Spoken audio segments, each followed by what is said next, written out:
ഈ അടുത്ത ദിവസം ഞാൻ ഗ്യാസ് ട്രബിൾ അല്ലെങ്കിൽ കീഴ്വായു ശല്യത്തെ പറ്റിയിട്ടുള്ള ഒരു വീഡിയോ ചെയ്തിട്ടുണ്ടായിരുന്നു. അത് ഒരുപാട് പേർക്ക് പ്രയോജനപ്പെട്ടു എന്നുള്ള രീതിയിൽ മെസ്സേജുകളും കമൻറ്റുകളും ഒക്കെ വന്നിരുന്നു. അതിൽ തന്നെ ചിലർ ചോദിച്ച ഒരു മെയിൻ ആയിട്ടുള്ള സംശയം എന്ന് പറഞ്ഞു കഴിഞ്ഞാൽ, നമ്മുടെ ശരീരത്തിൽ അല്ലെങ്കിൽ നമ്മുടെ ഈ പറയുന്ന കുടലിലായിട്ട് പഴകിയ വിസർജ്യം കെട്ടി നിൽക്കുന്ന ഒരവസ്ഥ. അതായത് നമുക്ക് ദിവസവും ടോയ്ലറ്റിൽ പോകാനായിട്ട് സാധിക്കത്തില്ല. സാധാരണ ഒരു മനുഷ്യനെ സംബന്ധിച്ച് ഒന്നോ രണ്ടോ പ്രാവശ്യം, ഒന്നുകിൽ രാവിലെ ഇല്ലെങ്കിൽ വൈകിട്ട്, അങ്ങനെയുള്ള ഒന്നോ രണ്ടോ പ്രാവശ്യമായിരിക്കും ടോയ്ലറ്റിൽ പോകുന്നത്. പക്ഷേ ഇങ്ങനെ പോയി കഴിഞ്ഞാലും ഒരു രീതിയിലും ഇവരുടെ മലം പുറത്തേക്ക് പോകാത്ത രീതിയിലുള്ള പ്രശ്നം അനുഭവിക്കുന്നവരുണ്ട്. അതായത് ശക്തമായിട്ടുള്ള മലബന്ധം വിട്ടുമാറാതെ നിൽക്കുന്നു. ഇതിൽ തന്നെ ചിലരെ സംബന്ധിച്ചുള്ള ഒരു പ്രശ്നം എന്ന് പറഞ്ഞു കഴിഞ്ഞാൽ, ഈ മലബന്ധം, ഞാൻ സാധാരണ ഈ പ്രോബയോട്ടിക് ഫുഡുകൾ കഴിക്കണം, ഫൈബർ കണ്ടന്റ് കഴിക്കണം, ഇങ്ങനെയുള്ള കാര്യങ്ങളൊക്കെ നേരത്തെയുള്ള വീഡിയോയിൽ പറഞ്ഞിട്ടുള്ളത് കൊണ്ട് ഞാൻ ഇന്ന് അങ്ങനെയുള്ള ആഹാര ക്രമീകരണങ്ങളെ പറ്റിയിട്ടല്ല പറയുന്നത്. ഇന്ന് ഞാൻ പറയുന്നത്, നിങ്ങൾക്കിത് പോലെ പഴകിയ വിസർജ്യം ശരീരത്തിൽ കെട്ടി നിൽക്കുന്ന ഒരു പ്രശ്നമുണ്ടെങ്കിൽ ഇത് പൂർണ്ണമായിട്ട് നമുക്ക് എങ്ങനെ ക്ലിയർ ആക്കാം എന്നുള്ളതിനെ പറ്റിയിട്ടാണ് നിങ്ങളോട് സംസാരിക്കുന്നത്. സാധാരണ മലശോധന ചെയ്യുമ്പോൾ നമുക്ക് പല രീതിയിലാണ് ഓരോരുത്തർക്ക് സംഭവിക്കുന്നത്. ഇപ്പോൾ അത്യാവശ്യം ഫൈബറും കാര്യങ്ങളൊക്കെ അടങ്ങിയ ഫുഡുകൾ കഴിക്കുന്ന ആൾക്കാരാണ് ഉള്ളതെങ്കിൽ അവരെ സംബന്ധിച്ച് നോർമൽ ആയിട്ടുള്ള രീതിയിൽ, അതായത് ദിവസം ഒന്നോ രണ്ടോ പ്രാവശ്യം ബാത്റൂമിൽ പോകുന്ന രീതിയിലായിരിക്കും ഉണ്ടാകുന്നത്. എന്നാൽ മറ്റ് ചിലരെ സംബന്ധിച്ചെന്ന് പറഞ്ഞാൽ, നമ്മൾ ഒരു ടോയ്ലറ്റിൽ എത്തിക്കഴിഞ്ഞാൽ തന്നെ നമ്മൾ ഏകദേശം 5-10 മിനിറ്റ് അവിടെ ഇരുന്ന് അത്യാവശ്യം സ്ട്രെയിൻ എടുത്തു കഴിഞ്ഞാൽ മാത്രം വളരെ ചെറിയ അളവിൽ കുറച്ച് മാത്രം ഈ വിസർജ്യം പോകുന്ന രീതിയിലുള്ള പ്രശ്നങ്ങളുള്ള ആൾക്കാരുണ്ട്. ഈ പറയുന്ന രീതിയിലുള്ള പ്രശ്നങ്ങൾ വരുമ്പോൾ ചിലർ പറയുന്നതെന്ന് പറഞ്ഞാലും, ശക്തമായിട്ട് ഈ പ്രശ്നമുണ്ടോ, ചെറിയ ചെറിയ കട്ടകൾ പോലെ മാത്രമായിരിക്കും മലം പോകുന്നത് എന്നായിരിക്കും ചിലർ പറയുന്നത്. ചിലർ പറയും ഒന്ന് വിരൽ ഉപയോഗിച്ച് കഴിഞ്ഞാൽ പോലും മലം പുറത്തേക്ക് പോകാത്ത രീതിയിൽ ഒരു 4-5 ദിവസം കൂടുമ്പോൾ മാത്രം വളരെ ചെറിയ അളവിലായിരിക്കും മലം പോകുന്നത് എന്ന് പറയും. എന്നാൽ മറ്റു ചിലർക്ക് പശപശപ്പ് പോലെ, അതായത് ഒരുപാട് ഒട്ടും ഫൈബർ ഇല്ലാതെ നമ്മൾ കഴിക്കുന്ന ആഹാരങ്ങളോട് ഉള്ളത് കൊണ്ട് തന്നെ പശപശപ്പ് പോലെ ആയിരിക്കും ഇത്തരത്തിൽ മലശോധന നടക്കുന്നതെന്നായിരിക്കും മറ്റു ചിലർക്ക് പറയാനുള്ളത്. എന്നാൽ ചിലരെ സംബന്ധിച്ച് പെട്ടെന്ന് തന്നെ ലൂസ് മോഷൻ പോലെ അമിതമായിട്ട് ഈ പറയുന്ന രീതിയിൽ ലൂസായിട്ട് തന്നെ പോകുന്ന രീതിയിലുള്ള പ്രശ്നമുണ്ട്.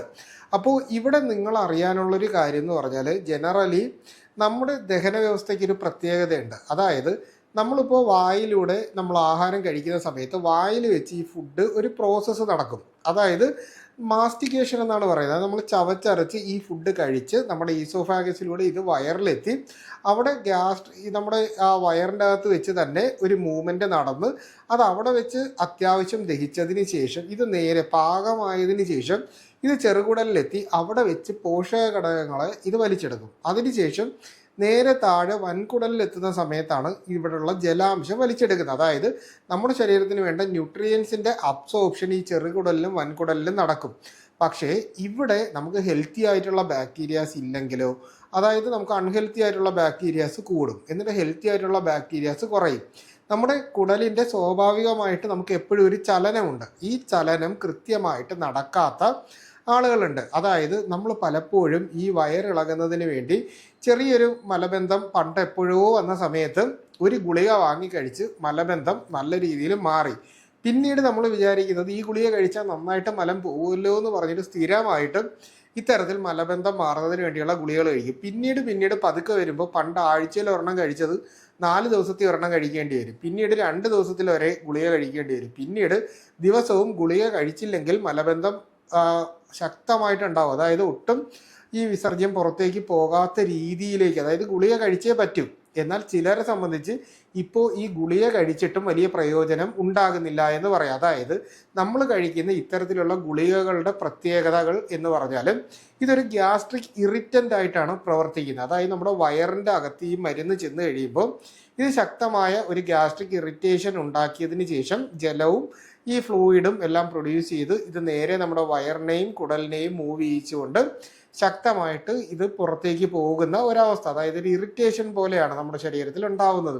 സ്വാഭാവികമായിട്ട് സാധാരണ മനുഷ്യർക്ക് ഇത്തരത്തിലൊന്നും കഴിക്കാതെ മലശോധന നടക്കുന്ന സമയത്താണ് നമ്മൾ ഈ മരുന്നുകൾ കഴിക്കുന്നത്. അതായത് ഒരു ദിവസം ഒരു ചിക്കൻ ബിരിയാണി കഴിച്ചാൽ പിറ്റേന്ന് നമ്മൾ എന്ത് ചെയ്യും, ഒരു മലബന്ധം ചെറുതായിട്ടുണ്ടായി. എന്നാൽ അന്ന് നമ്മൾ വെള്ളമൊക്കെ കുടിച്ചൊന്ന് റെഡിയായി ഇരുന്നാൽ മതി. പക്ഷേ ചിലർ പെട്ടെന്ന് പോയി മരുന്നുകൾ വാങ്ങി കഴിക്കും. ഇത്തരത്തിലുള്ളവർക്കാണ് ഈ പ്രശ്നം ഫ്രീക്വൻ്റ് ആയിട്ട് ഉണ്ടാകുന്നത്. പിന്നീട് മരുന്ന് ഇല്ലാണ്ട് പറ്റൂല. അപ്പോൾ ഈ ഒരു പ്രശ്നം ഉണ്ടാകുന്നത്. അപ്പോൾ ഇങ്ങനെ നിങ്ങൾ ശക്തമായിട്ട് ബുദ്ധിമുട്ടുന്നുണ്ടെങ്കിൽ നിങ്ങൾ ചെയ്യാനുള്ള മെയിനായിട്ടുള്ള കാര്യം എന്ന് പറഞ്ഞു കഴിഞ്ഞാൽ അത്യാവശ്യം നല്ല രീതിയിൽ വ്യായാമം ചെയ്യുക. നിങ്ങൾക്ക് പ്രമേഹ രോഗമുള്ള ആളാണെങ്കിൽ പ്രമേഹ രോഗത്തെ കൺട്രോളിൽ നിർത്തുക. കൺട്രോളിൽ നിർത്തുക എന്ന് പറഞ്ഞാൽ മരുന്ന് കഴിച്ച് കൺട്രോളിൽ നിർത്താനല്ല ഞാൻ പറയുന്നത്.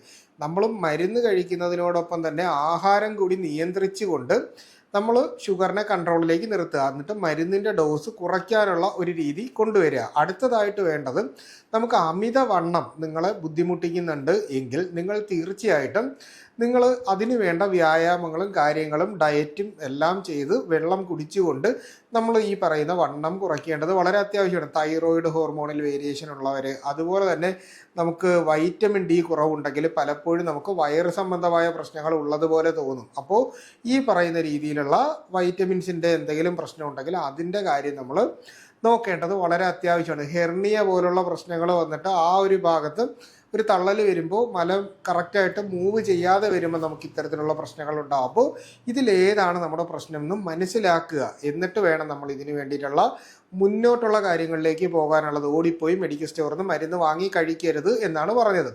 ഇനി നിങ്ങൾക്ക് ഇത്തരത്തിലൊരു പ്രശ്നമുണ്ട്, പഴകിയ മലം ഉള്ളിൽ കിടക്കുകയാണെങ്കിൽ നിങ്ങൾക്ക് വാങ്ങാൻ പറ്റിയ വളരെ സേഫായിട്ടുള്ള ഒരു വയറിന് അധികം ഇറിറ്റേറ്റ് ചെയ്യാതെ തന്നെ മലബന്ധം നന്നായിട്ട് മാറാനുള്ളത്, നിങ്ങളെല്ലാവരും ത്രിഫല ചൂർണം എന്ന് കേട്ട് കാണും.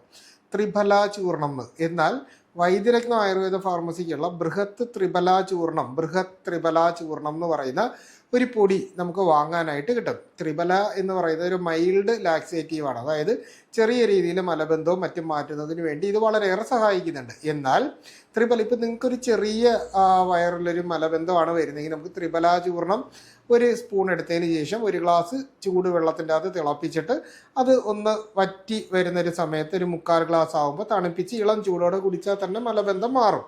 നേരത്തെ ഒരു വീഡിയോയിൽ ഞാൻ പറഞ്ഞിട്ടുള്ള അവിപത്തി ചൂർണം നമുക്ക് ഉപയോഗിച്ച് കഴിഞ്ഞാൽ ഇതേ മെത്തേഡിൽ ഉപയോഗിച്ചാൽ നമുക്ക് മലബന്ധം മാറാനായിട്ട് സഹായിക്കും. എന്നാൽ ബൃഹത് ത്രിഫല ചൂർണം എന്ന് പറയുന്നത് നമ്മൾ ഒരുപാട്, അതായത് നമ്മുടെ വയറിൽ ഇതുപോലുള്ള മലം കെട്ടി നിൽക്കുന്ന സമയത്ത് ബൃഹത് ത്രിഫല ചൂർണമാണെങ്കിൽ നമ്മുടെ വയറിനും അതുപോലെ തന്നെ ഈ പറയുന്ന കുടലിനും പ്രത്യേകിച്ച് വലിയൊരു ഇറിറ്റേഷൻ ഉണ്ടാക്കാതെ നമ്മുടെ ഈ പറയുന്ന ദഹനം കുറച്ചുകൂടി മെച്ചപ്പെടുത്തിക്കൊണ്ട് നമ്മുടെ മലശോധന മാറ്റുന്നതിന് വേണ്ടി സഹായിക്കും. എന്നാൽ ഞാൻ ഈ ത്രിഫലയും അവിപത്തി ചൂർണവും ആണ് നമ്മൾ ഉപയോഗിക്കുന്നതെങ്കിൽ ചൂടുവെള്ളം ആ ഒരു മെത്തേഡിലാണ് നമ്മൾ ഉപയോഗിക്കുന്നത്. എന്നാൽ ബൃഹത് ത്രിഫല ചൂർണം ചെയ്യുമ്പോൾ നമുക്ക് പെരുംജീരകം വാങ്ങാനായിട്ട് കിട്ടും. പെരുംജീരകം എന്ന് നമ്മൾ കടയിൽ പറഞ്ഞാൽ മതി, വലിയ ജീരകം, ചെറിയ ജീരകം അല്ല. അപ്പോൾ പെരും ജീരകം എന്ന് പറയുന്ന ഇത് വാങ്ങിയിട്ട് ഏകദേശം ഒരു 2 ടീസ്പൂണ് എടുത്തതിന് ശേഷം ഇതിനെ ഒരു 2 ഗ്ലാസ് വെള്ളത്തിൻ്റെ അകത്തിട്ട് നന്നായിട്ട് തിളപ്പിക്കുക. ആ സമയത്ത് ബൃഹത് ത്രിഫല ചൂർണം 1 ടീസ്പൂണും കൂടി ഇതിൻ്റെ അകത്ത് മിക്സ് ചെയ്ത് ഇതിനെ 1 ഗ്ലാസ് ആയിട്ട് വറ്റിച്ചെടുത്തിട്ട് നമ്മളിത് കഴിക്കുമ്പോൾ രാത്രിയിൽ കഴിച്ചു കഴിഞ്ഞാൽ രാത്രിയിലെ ഉറക്കം നമുക്ക് ഡിസ്റ്റർബ് ആവാനുള്ള സാധ്യതയുണ്ട്. അതുകൊണ്ട് തന്നെ നമ്മൾ രാവിലെ ഒരു 6 മണിക്കൊക്കെ എഴുന്നേറ്റ് നമ്മൾ വേറൊന്നും കഴിക്കരുത്. ഇത് പ്രിപ്പയർ ചെയ്തതിന് ശേഷം ഇത് നമ്മൾ രാവിലെ വെറും വയറ്റിൽ കുടിക്കുക. അതിനുശേഷം കുറച്ച് ഇളം ചൂടുവെള്ളം നമ്മളിങ്ങനെ സിപ്പ് ചെയ്ത് കുടിക്കത്തില്ല, വയറ് നിറയെ കുടിക്കണം എന്നല്ല പറയുന്നത്, ചെറുതായിട്ടൊന്ന് ഒരു 10 മിനിറ്റ് കൂടുമ്പോൾ ഒരു ചെറിയ അളവിൽ ജസ്റ്റ് ഒന്ന് സിപ്പ് ചെയ്യുന്നു. അപ്പോൾ ഇങ്ങനെ നമ്മൾ കഴിക്കുമ്പോൾ ഇത് വയറിൽ ചെന്നിട്ട് നമുക്ക് നല്ല രീതിയിലുള്ള ഒരു മലശോധന ചെയ്യാനായിട്ടുള്ള ഒരു രീതി നമ്മുടെ ശരീരത്തിൻ്റെ അകത്ത് കൊണ്ടുവരും. ഇതുകൊണ്ട് പ്രത്യേകിച്ച് നമ്മുടെ ശരീരത്തിന് നിർജ്ജലീകരണം അമിതമായിട്ട് സംഭവിക്കാനോ ഭയങ്കരമായിട്ട് ഈ കായം ഗുളിയൊക്കെ തിന്നുന്ന പോലെ ഭയങ്കരമായിട്ട് ഈ ശരീരത്തിലൂടെ മലം ഒലിക്കുന്ന രീതിയിൽ ഇളകിപ്പോകുന്ന ആ ഒരു രീതിയിലുള്ള പ്രശ്നമൊന്നും ഉണ്ടാവാതെ, ക്ഷീണം ഉണ്ടാകാതെ നമുക്ക് ചെയ്യാൻ പറ്റുന്ന ഒരു മെത്തേഡാണ്. അപ്പോൾ നമ്മൾ ഇങ്ങനെയുള്ള കാര്യങ്ങൾ ചെയ്യുന്ന സമയത്തെന്ന് പറഞ്ഞു കഴിഞ്ഞാൽ നമ്മൾ ആ ദിവസം തൊട്ട്, അതായത് ഈ മലശോധന കഴിഞ്ഞാൽ പിന്നെയും ആളുകൾക്ക് ഭയങ്കരമായിട്ട് ഈ പ്രശ്നം തിരിച്ചു വരുന്നുണ്ടെന്ന് പറയുന്നവരുണ്ട്. ഇവിടെ ശ്രദ്ധിക്കാനുള്ളത്, ഇതങ്ങോട്ട് പോയി കഴിഞ്ഞാൽ ഉടൻ തന്നെ നമുക്ക് ഇഷ്ടപ്പെട്ട കട്ടി കൂടിയ ആഹാരങ്ങളും എല്ലാം കൂടി വലിച്ചു വാരി തിന്നുന്ന ഒരു രീതി ചെയ്യരുത്. പിന്നീടുള്ള 3-4 ദിവസം നമ്മൾ വളരെ ലൈറ്റായിട്ടുള്ള കഞ്ഞിയോ അങ്ങനെ അല്ലെങ്കിൽ ദോശയോ ഒക്കെ നമ്മൾ കഴിക്കുക. അപ്പോൾ സാധാരണ നോർമലായിട്ടുള്ള ഫൈബറും അതുപോലെ തന്നെ നമുക്ക് അത്യാവശ്യം കട്ടി കുറഞ്ഞ ലഘു ആഹാരങ്ങൾ കഴിക്കുക. പൊരിച്ച ആഹാരങ്ങളും മറ്റുമൊക്കെ ഒഴിവാക്കി, കൊക്കോക്കോള, പെപ്സി ഇതൊക്കെ ഒഴിവാക്കിക്കൊണ്ട് നമ്മൾ നോർമലി ഉള്ള വളരെ ലൈറ്റായിട്ടുള്ള ഫുഡ് കഴിച്ചു തുടങ്ങുമ്പോൾ ദഹനം പതുക്കെ നമ്മുടെ ശരീരത്തിൻ്റെ അകത്ത് വർദ്ധിച്ചു തുടങ്ങും. ഈ സമയത്തൊരു 1/4 ടീസ്പൂൺ അഷ്ടചൂർണം നമ്മൾ കയ്യിലെടുത്ത് നാവിൽ അലിയിച്ച് കഴിക്കുകയോ വെള്ളത്തിൽ മിക്സ് ചെയ്ത് കഴിക്കുകയോ ചെയ്താൽ ദഹനം ഇമ്പ്രൂവ് ചെയ്യുകയും പിന്നീട് നമുക്ക് ഈ ഇത്തരത്തിലുള്ള ചൂർണങ്ങളോ മരുന്നുകളോ ഒന്നും ഇല്ലാതെ മുന്നോട്ട് പോകാനായിട്ട് പറ്റുകയും ചെയ്യും. അപ്പോൾ ഇത് അഷ്ടചൂർണം ഞാൻ പറഞ്ഞു ദഹനം മെച്ചപ്പെടുത്താനാണ്. പിന്നീട് എന്തെങ്കിലും നമുക്ക് ഈ പറയുന്ന രീതിയിലുള്ള പ്രശ്നങ്ങൾ എപ്പോഴെങ്കിലും തോന്നുകയാണെങ്കിൽ മാത്രം ബൃഹത്രിഫല ഞാൻ പറഞ്ഞ ആ രീതിയിൽ നിങ്ങൾ ഉപയോഗിക്കുകയാണ് ചെയ്യാനുള്ളത്. അപ്പോൾ ഈ പറഞ്ഞ മെത്തേഡ് നിങ്ങളൊന്ന് ട്രൈ ചെയ്ത് നോക്കുക. നിങ്ങൾക്ക് വളരെ നല്ല ഒരു റിസൾട്ട് കിട്ടും. ഞാൻ എൻ്റെ ഒരുപാട് പേഷ്യൻസിന് കൊടുത്ത് നല്ല രീതിയിലൊരു റിസൾട്ട് കിട്ടിയത് കൊണ്ടാണ് ഞാൻ ഈ ഒരു കാര്യം നിങ്ങളോട് പറഞ്ഞത്. അപ്പോൾ തീർച്ചയായിട്ടും നിങ്ങളിത് ട്രൈ ചെയ്ത് നോക്കുക, നല്ലൊരു വ്യത്യാസം കിട്ടും. അതിനുശേഷം എന്തെങ്കിലും സംശയങ്ങൾ നിങ്ങൾക്ക് ഈ ഒരു വിഷയമായിട്ടുണ്ടെങ്കിൽ നിങ്ങൾ കമൻ്റായിട്ടോ നമ്മുടെ വാട്സാപ്പിൻ്റെ നമ്പറിൽ ചോദിക്കുക. കൃത്യമായിട്ടുള്ള റിപ്ലൈ നിങ്ങൾക്ക് കിട്ടുന്നതായിരിക്കും. അപ്പോൾ ഇത്തരത്തിലുള്ള പുതിയ പുതിയ അറിവുകളുമായിട്ട് നമുക്ക് വീണ്ടും മറ്റൊരു അവസരത്തിൽ കണ്ടുമുട്ടാം. അതുവരെ എല്ലാവർക്കും ഗുഡ്.